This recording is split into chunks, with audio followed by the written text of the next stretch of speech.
日本時間11月20日、米メディア ESPN-LA にドジャースのウィル・スミス選手が出演しました。スミス選手は番組内で激闘のワールドシリーズの舞台裏について、ロバーツ監督やカーショー投手について、そして優勝を決めた決勝本塁打について語りました。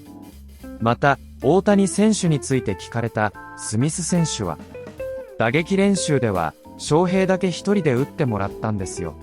だって誰も一緒に打ちたがらないので、みんな完全に恥をかくのが分かってるので、と大谷選手の打撃練習のエピソードや素顔についても語っていました。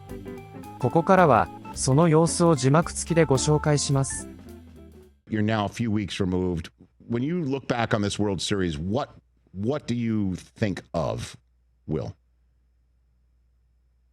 Oh man, there were so many good moments. But I think just as a whole, you're talking to, I was at the MLB Awards show, the golf tournament, talking to all those guys this past weekend. Everyone just kept talking about how incredible the series was.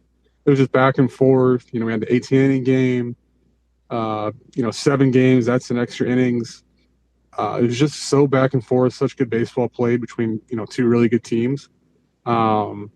But yeah, I'm just happy we won it. That would have really been tough going 7 and losing it. But yeah, that was a really good Blue Jays team, and it was just a really fun series to be a part of. Well, I mean, there's so many questions to ask you. The first one though is about you. What is it like to catch 74 innings in a week and a half, Will? I was a little worn out.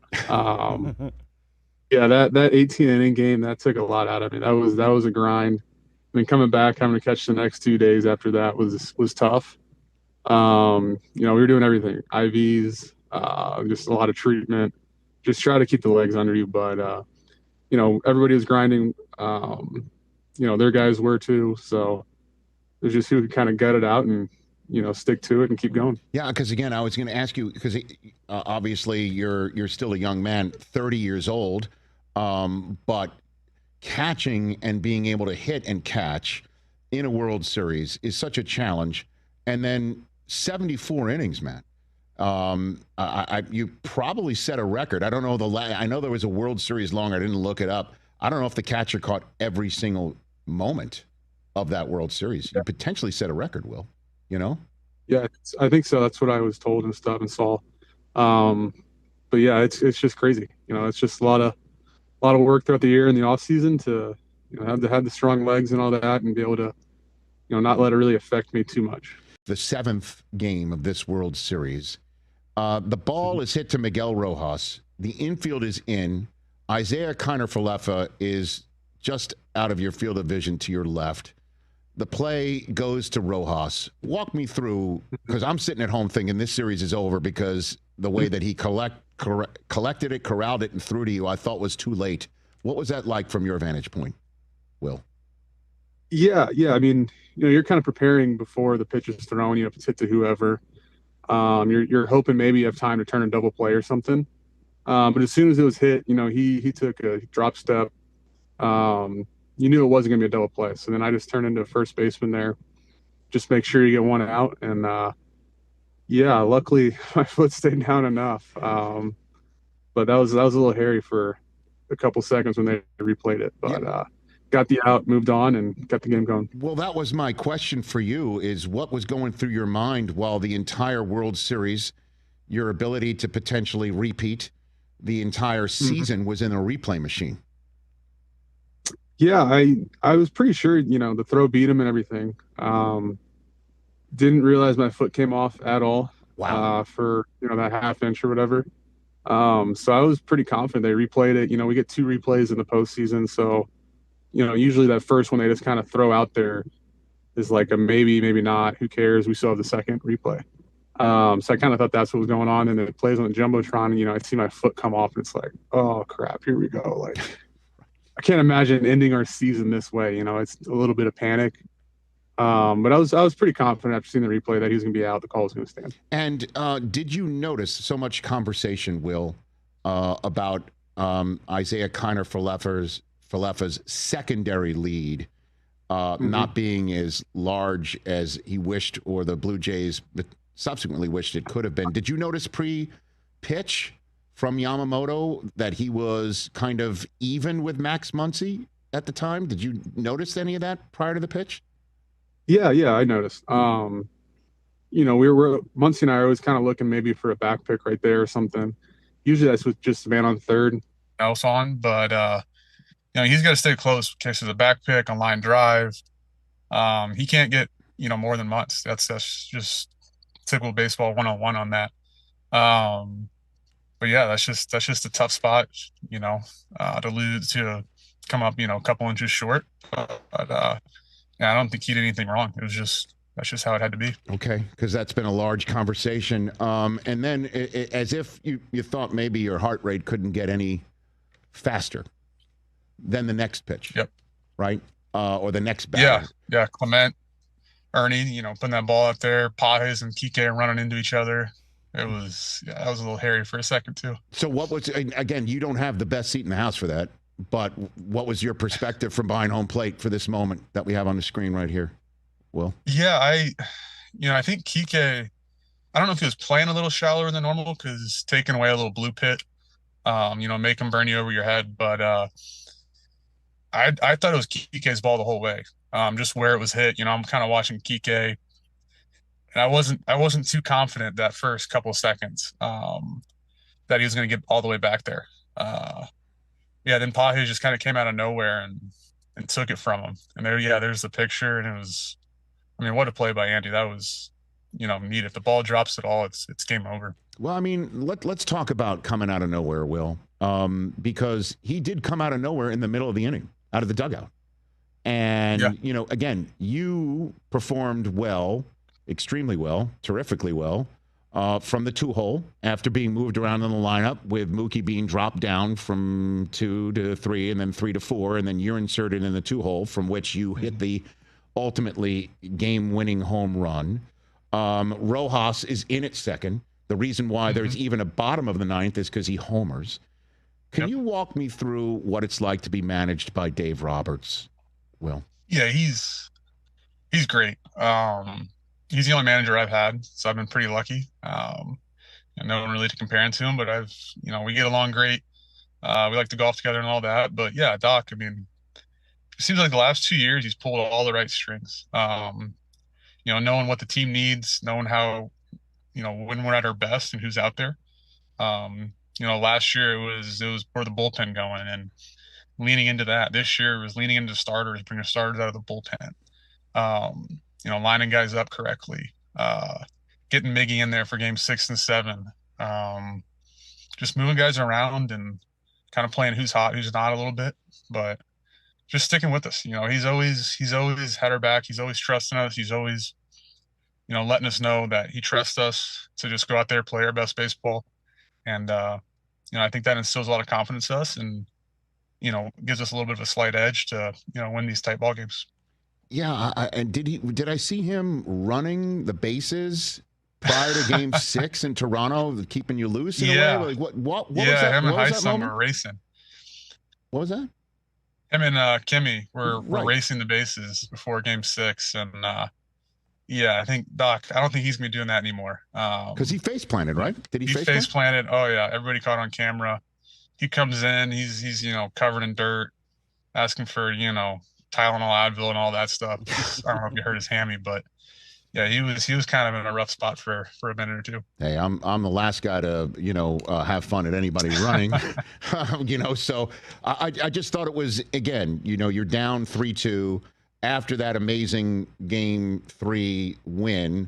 The next two go to the Blue Jays, and you show up in Toronto. He's running bases and having a good time, and I'm wondering if that's a lead that you guys all collectively took. Keeping it light, reminding everybody just to kind of relax, not be so uptight. Not forcing it. Obviously, that's kind of a spur of the moment decision. He wasn't forcing it, so it's genuine. It's genuine. Follow me. We're just gonna keep it relaxed and not be all uptight and go out tomorrow and play good baseball and try to win a ball game. And it also helps, Will Smith. I have them written down here just so I can remember the names. Shohei Ohtani Helps to have, by the way, I haven't written them down.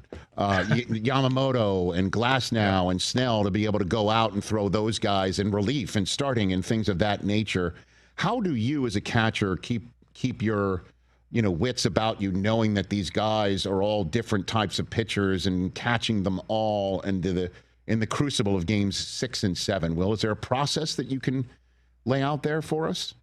Yeah, there's for sure a process. It kind of starts with talking with Pryor, talking with, Danny Lehman and Connor McGinnis and Bardo, the pitching coaches. Just talking through hitters, talking through, our pitcher strengths, Shohei's strengths, or Glasnow, what he's doing well, what he's not been doing well. Whoever it is, whoever, is going to be out there for us, kind of going through the plan and going through their hitters and all that. Then going, getting in the game and just kind of reading the game, reading, reacting, but it's just a constant conversation with those guys, with the pitchers obviously as well. What needs to be done, what we're seeing the hitters are doing, how they're adjusting, how do we need to adjust? It's just this chess game that keeps going on, and it's fun, and it's intense. It's definitely a mental grind as well. Thinking through, however many outs we had to get, and facing, such a good lineup so many times, getting Vlad Guerrero out. I mean, basically 8 games with the 18 getting game, 30 something times. Like, trying to figure out how to do that is just one thing in its own, but they got, 9, 12 guys on their bench that are just as tough. So it's just having those conversations and talking through things and being on the same page, and then just, instilling that conviction in the pitcher you got on the mound. I mean, there's so many things I want to ask you about in the few minutes I have left with you here. The most impressive thing you've ever seen Shohei Ohtani do, on a field, off it? Oh my gosh. I don't know. I mean, he started taking BP, when was it? Like, before the World Series or before the NLCS. Mm-hmm. We made him hit in the last group by himself just because no one wanted to hit with him, and just be completely, embarrassed because he's hitting balls out of the stadium, and, we're giving it our all and getting it 5 rows deep, 6 rows deep, and he's putting another 100 feet. It's incredible, how strong he is. Throws 100 miles an hour. Just the power behind everything he does is incredible. But, you guys don't get to see it, but we get to see, the work he puts in, in the weight room. His dedication to his craft is, second to none. And, he's been doing that since he was a kid. You can just see that's his work ethic, and that's just who he is. And, we're just lucky to have him, and, have a guy as special and as talented as him, but also a guy that works hard too. He makes it all look easy, Will. He really does. Yeah, he really does. It's like, does he sweat? It's annoying at times, but, year 2 now with him, you're just kind of like, all right, he's with us. Let him go do his thing, and you can't get too annoyed about that. Have you ever seen him sweat? Does he sweat? Does he have sweat glands? Oh yeah. Yeah. Okay. I just want to make sure. Because again, the only the equivalent I make is, a couple of times I covered the U.S. Open in tennis. It's Roger Federer, where he never sweat, or didn't look like it. He made everything, the most difficult, look simple, and had an air of invincibility. And being a teammate of his must be glorious. It just must be. Yeah. At the end of the day. Pretty much. We're glad he's with us, for sure. I'm sure. And then, Kershaw, my goodness, I haven't even brought up a first ballot Hall of Famer. What was that moment like in Game 3? Game on the line. He's never pitched relief like this before, right? Yeah. And what do you say to Clayton Kershaw on the mound as he's getting ready to pitch? What is the exchange with somebody like him in a moment like this? I don't even remember. He's such a competitor, and such like he's not emotional, but he's fiery out there. When he's in game mode and pitching, he's a little bit hard to talk to, especially on the mound. He doesn't want to be talking on the mound very much. In between innings is great, but that's just, he comes out, hey, we gotta get an out. Like, do your thing, compete, just make pitches, one pitch at a time, do your thing. Trust it. That's basically what you say. I don't remember what I said exactly, but that's what you say. But yeah, he got that big out. Bases loaded. I feel like it was like a 9 or 10 pitch at bat. I don't even remember, but the guy rolls over and Yeah, huge out there in the 12th, 13th inning, whatever it was. Yeah, and then I didn't even bring up Justin Dean with the ball that hits in the crack of the fence line down in the warning track. This is the wildest baseball series I've ever seen, Will. Yeah, it had everything this series. Ever. It was special. It was fun to be a part of. Including a walk-off, well, not walk-off, a game-winning World Series. Is hitting a game-winning Game 7 extra inning home run. Again, I know it wasn't home and it wasn't walk-off. Is that the stuff you dreamt about in Kentucky growing up? Well, oh, yeah, for sure. Getting the last strikeout on the mound, or hitting a walk-off homer, or a base hit, or whatever. That's what you play in the backyard with your friends. You're constantly playing those situations, and just having fun with it. And it's kind of what I did. Just got a pitch to hit, you got a good swing off, and I got over the wall and put us up, and then got to go 3 more outs the next inning. All right. いかがでしたでしょうか。このチャンネルでは日本人メジャーリーガーなどを中心に野球情報をお届けしています。この動画が良かったら高評価、チャンネル登録をよろしくお願いいたします。今回も最後までご覧いただきありがとうございました。それではまた次の動画でお会いしましょう。